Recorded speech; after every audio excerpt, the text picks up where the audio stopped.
निर्धूमवर्तिरपवर्जित तैलपूरः कृत्स्नं जगत्त्रयमिदं प्रकटीकरोषि गम्यो न जातुमरुतां चलिताचलानाम् दीपोपरस्त्वमसि नाथ जगत्प्रकाशः। भाग्यवानों, इस श्लोक का शब्दार्थ, कि निर्धूम का अर्थ क्या है, वर्ती का अर्थ क्या है, अपवर्जित तैलपूर्व का क्या अर्थ है, और कल सामान्यतया शब्दों के अर्थ कहते कहते जो इस श्लोक के आंतर भाव थे उस विषय की चर्चा करते हुए स्तुतिकार आचार्य श्री मानतुंग सुरेश्वर जी महाराज साहेब जी ने परमात्मा को अपारह, जिससे श्रेष्ठ कोई दूसरा दीपक है ही नहीं, ऐसा दीपक कहा। और वर्तमान काल में जितने भी प्रकार के दीपक बाहर पाए जाते हैं, देखे दिखलाए जाते हैं,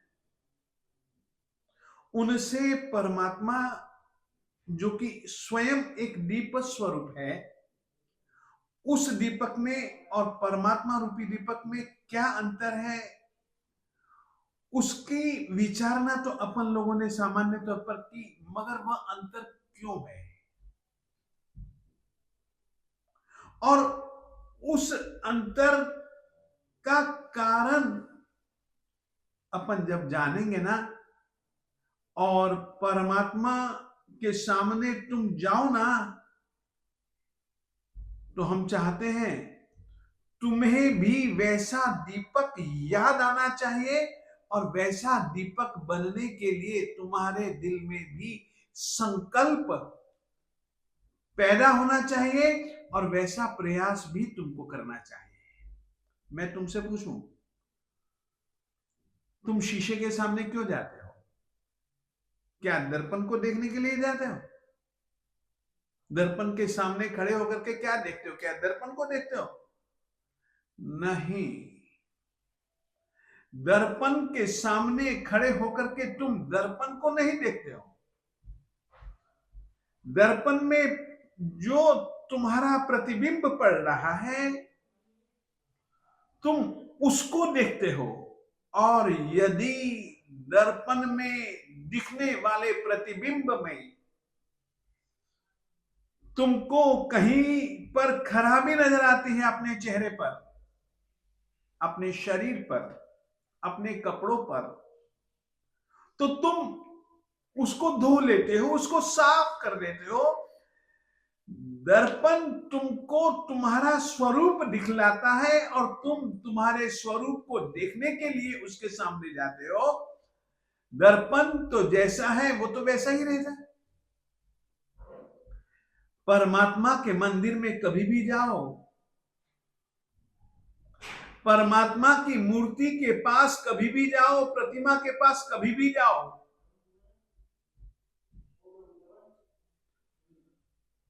तुम परमात्मा को देखने के लिए कभी भी मत जाओ, अपने आप को देखने के लिए जाओ।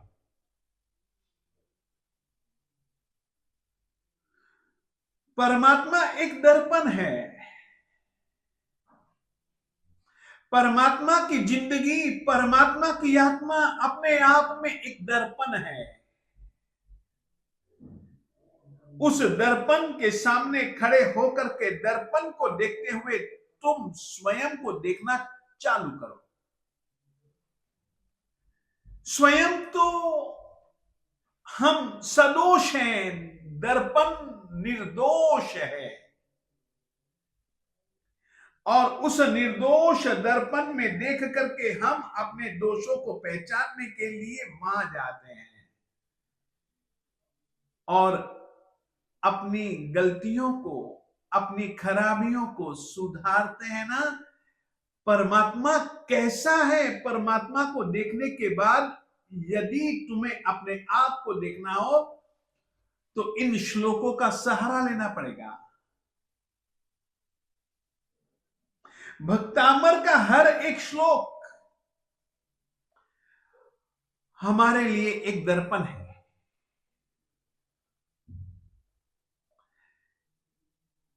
इस श्लोक में परमात्मा की दो प्रकार की अवस्थाओं की चर्चा है।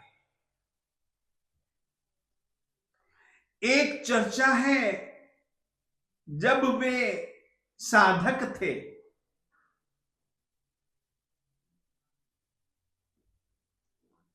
उस समय की स्थिति उनकी, और जिस समय साधना करते करते करते करते करते करते वे चारों घाती कर्मों का क्षय कर गए, तो उनकी स्थिति। और आपको कहना चाहता हूं, यह जो श्लोक है, चारों घाती कर्मों के क्षय के बाद उनकी आत्मा की स्थिति क्या बन गई, कैसे बन गई, उनकी ज्ञान की स्थिति क्या थी जब वे छद्मस्त थे, जब उन्होंने चारों घाती कर्मों का क्षय नहीं किया था। उस समय उनके ज्ञान की स्थिति और जिस समय उन्होंने चार घाती कर्मों का क्षय कर दिया, तब उनकी आत्मा में ज्ञान की स्थिति कैसी, उसका द्योतक यह श्लोक है। परमात्मा जिस समय केवल ज्ञान, केवल दर्शन को पा लेते हैं, चार घाती कर्मों का क्षय करने के बाद परमात्मा को किसी दीपक के प्रकाश की जरूरत नहीं पड़ती। तुम लोगों को अगर देखना हो तो आंख चाहिए, तुम लोगों को अगर किसी दूसरे को सुनना चाहते हो तो तुम्हें कान चाहिए। केवल ज्ञान, केवल दर्शन की प्राप्ति के बाद न तो आंख चाहिए उनको, न कान चाहिए। और आंख और कान के उपयोग के बिना भी वे सब कुछ सुन लेते हैं, सब कुछ देख लेते हैं। वस्तु उनके सामने आए तो उसे ही देखना, ऐसा नहीं। जगत त्रयमिदं प्रकटीकरोषि। तीर्थंकर किसी एक जगह ही बैठे होंगे, परंतु उनकी ज्ञान शक्ति ऐसी कि उस ज्ञान शक्ति के माध्यम से वे तीनों के तीनों जगत, यानी कि तीन लोक हैं, और उन लोकों में से वे ऊर्ध्वलोक, अधोलोक और मध्यलोक, इन तीनों के तीनों लोकों के अंदर जितने भी पदार्थ हैं, इन आंखों में ताकत सीमित है। ऐसी बहुत सारी चीजें हैं जो दूसरों को दिखती है, हमें नहीं दिखती। हमारी आंखों में वो सीमा नहीं, जो कि केवल ज्ञान की प्राप्ति के बाद उनकी आंखों में, आंखों की उनको जरूरत ही नहीं, आंखों से देखा जाता है। वे अपने ज्ञान के प्रकाश से सब कुछ देख लेते हैं। एक ऐसी शक्ति, ज्ञान शक्ति, जिस शक्ति का नाम है केवल ज्ञान शक्ति, और जिसको केवल ज्ञान की प्राप्ति हो जाती है ना, उनको दूसरों दीपकों की कोई जरूरत नहीं होती। वे अपदीपो भव, उनकी आत्मा ही दीपक बन जाती है। वे आत्मदीप बन जाते हैं। यहां पर इस श्लोक में सामान्य दीपक की और परमात्मा के आत्मा में जगे हुए, प्रकट हुए एक आत्मा ही जब दीप स्वरूप बन गई तो उस समय की स्थिति का ये वर्णन है। धुआं पैदा होता है। आप लोगों ने कभी पुराने जमाने में लालटेन देखी होगी ना? क्या होता है लालटेन में? अंदर बत्ती होती है, उसमें से धुआं निकलता है, धुआं काला काला होता है, चिमनी उस धुएं के कारण से बिल्कुल काली काली काली काली काली काली बन जाती है। फिर जब प्रकाश नहीं आता है तो आदमी जानता है, समझता है कि अरे यार प्रकाश आता था, ये प्रकाश धीरे धीरे धीरे धीरे धीरे धीरे मध्यम क्यों होता जा रहा है? देखता है तो उसको धुआं नजर आता है और फिर वह धुएं को साफ करने लगता है और कांच को साफ कर देने के बाद फिर वह उस बत्ती पर लगाता है तो प्रकाश कैसा उसको दिखता है? बिल्कुल बिल्कुल बिल्कुल साफ साफ साफ साफ चीजें नजर आती हैं। तीर्थंकर साधना करते हैं ना, साधना का मतलब है कि जो कर्मों का धुआं उनकी आत्मा को घेर चुका था, वो साधना उनकी ऐसी होती है तीर्थंकर की, जिसके कारण से वो धुआं बिल्कुल जैसे तुम कपड़े से साफ कर देते हो चिमनी को, वैसे वे साधना करते करते करते करते करते करते आत्मा को अच्छे ढंग से आवृत किए हुए जो कर्म रूपी धुआं होता है ना, जिसके कारण से बाहर प्रकाश कम कम कम कम कम कम कम कम होता जाता है, वो धुआं दूर कर देते हैं तो फिर वो बिल्कुल प्रकाशमय बन जाता है।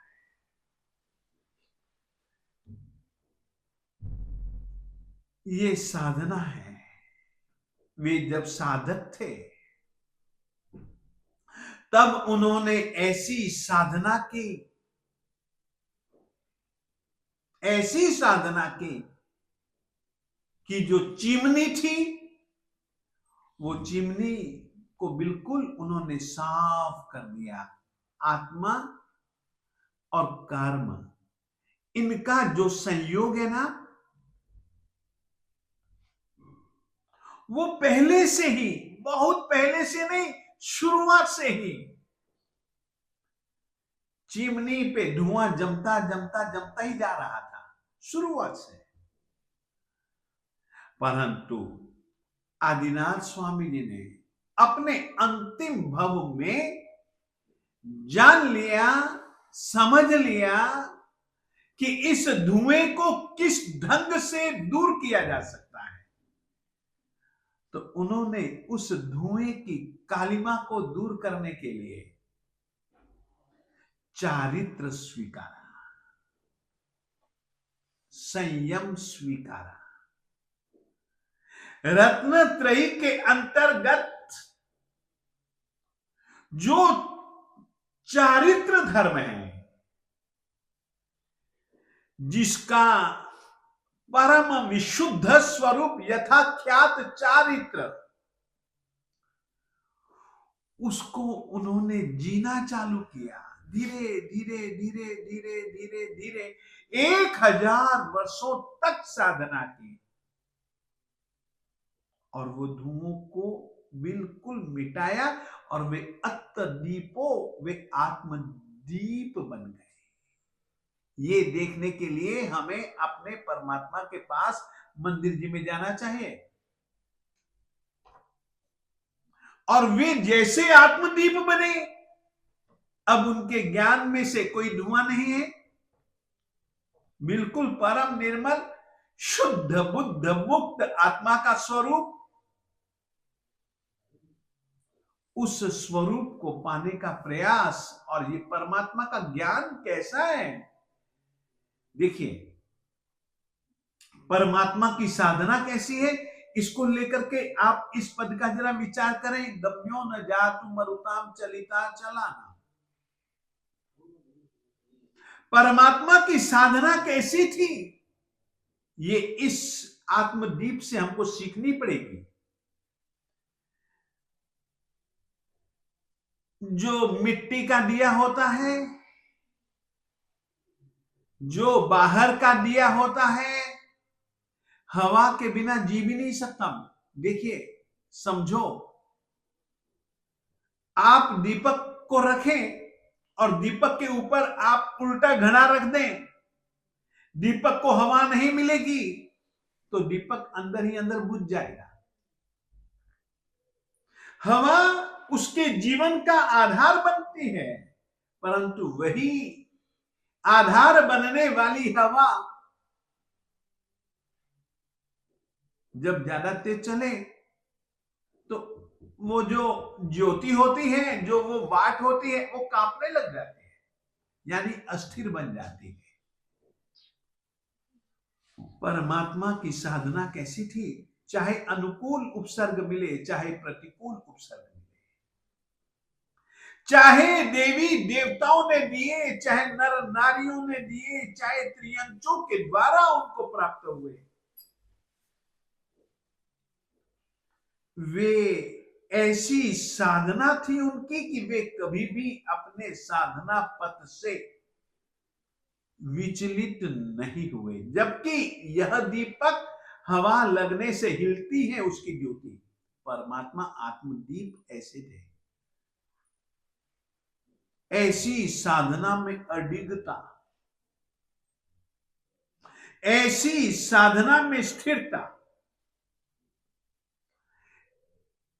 ऐसी अपने लक्ष्य के प्रति प्रतिबद्धता,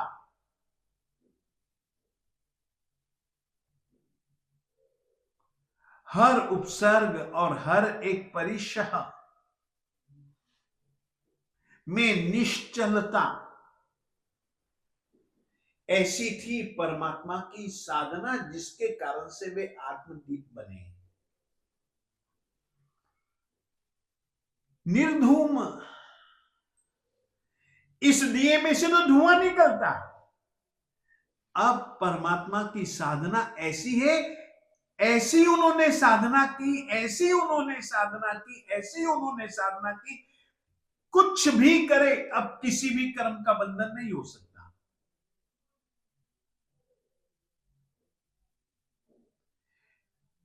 किस तरीके की उनकी कर्मक्षय की साधना थी, ये हमको उनके सामने जाकर के, उनकी साधना को याद करके हम अपने स्वरूप को देखेंगे और उस साधना के जैसी अपन साधना का प्रयास करेंगे। हम भी ऐसे दीपक बन सकते हैं, आत्मदीपक, जैसा कि परमात्मा बना था, जैसे कि परमात्मा बना है।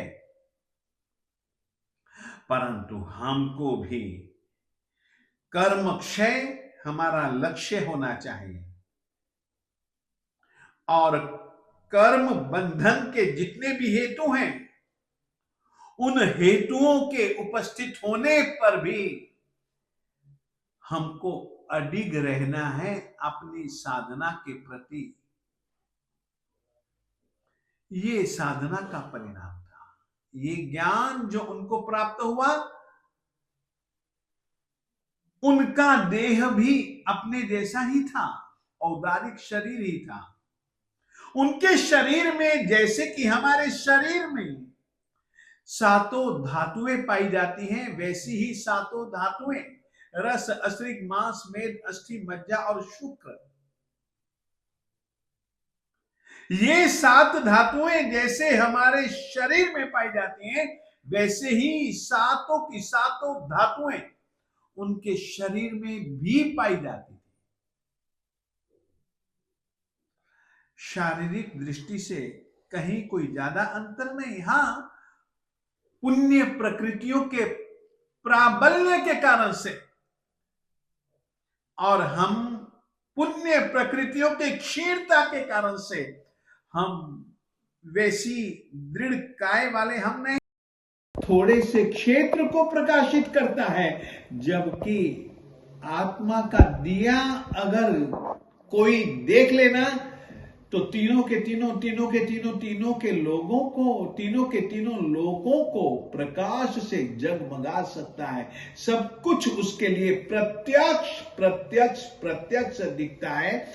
ऐसे दीपक थे हमारे परमात्मा। अब हमें भी वैसा दीपक बनना है। ये कर्म क्षय, चार घाती कर्मों के क्षय की स्थिति का बहुत अच्छा वर्णन है, और विशेष करके परमात्मा की ज्ञान ज्योति कैसी थी उसका वर्णन इस श्लोक के माध्यम से हमारे स्तुतिकार आचार्य श्रीमान तुम सुरेश्वर जी महाराज साहब जी ने किया है। इतना ही मैं तुम लोगों से कहना चाहता हूं। ऐसा हम भी अपरह दीपः, ऐसे श्रेष्ठतम दीपक को देखते हुए हमें अपनी श्रेष्ठता भरी स्थिति को याद करना है, और श्रेष्ठता भरी स्थिति के लिए हमें भी सत प्रयास उनकी तरह अप्रमत्त बन करके उनकी तरह सभी प्रकार के कर्मजन्य और प्रकृति जन्य सभी दोषों से मुक्त होकर के लक्ष्य प्रतिबद्ध बन करके आगे ही आगे बढ़ना है। आज इतना ही तुमको कहना चाहता हूं। तेरी मूरत रे प्रभु जी, तेरी मूरत रे, सबसे न्यारी सबसे प्यारी तेरी सूरत रे प्रभु जी, तेरी सूरत रे। तीर्थंकर श्री पार्श्वनाथ, जैन धर्म उजियारे। तीर्थंकर श्री पार्श्वनाथ, जैन धर्म उजियारे। वामा देवी अश्वसेन के सुत प्राण प्यारे।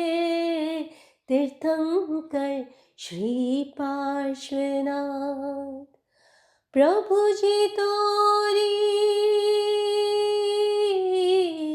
प्रभु जी तोरी छवि है, छवि है, छवि है हितकारी रे प्रभु जी, सबसे न्यारी रे। प्रभु जी तोरी छवि है सबसे न्यारी रे प्रभु जी, सबसे प्यारी रे। तेरे द्वारे हम खड़े हैं, दीजिए वरदान। तेरे द्वारे हम खड़े हैं, दीजिए वरदान। धर्म तत्पर हम रहें और भावे भावना दान। तेरे द्वारे हम खड़े, प्रभु जी हमको, प्रभु जी हमको दर्श दो, दर्श दो, दर्श दो प्यारा प्यारा रे प्रभु जी, सबसे न्यारा रे। प्रभु जी हमको दर्श दो प्यारा प्यारा रे प्रभु जी, सबसे न्यारा रे। तेरी मूरत रे प्रभु जी, तेरी मूरत रे, सबसे न्यारी सबसे प्यारी तेरी सूरत रे प्रभु जी, तेरी सूरत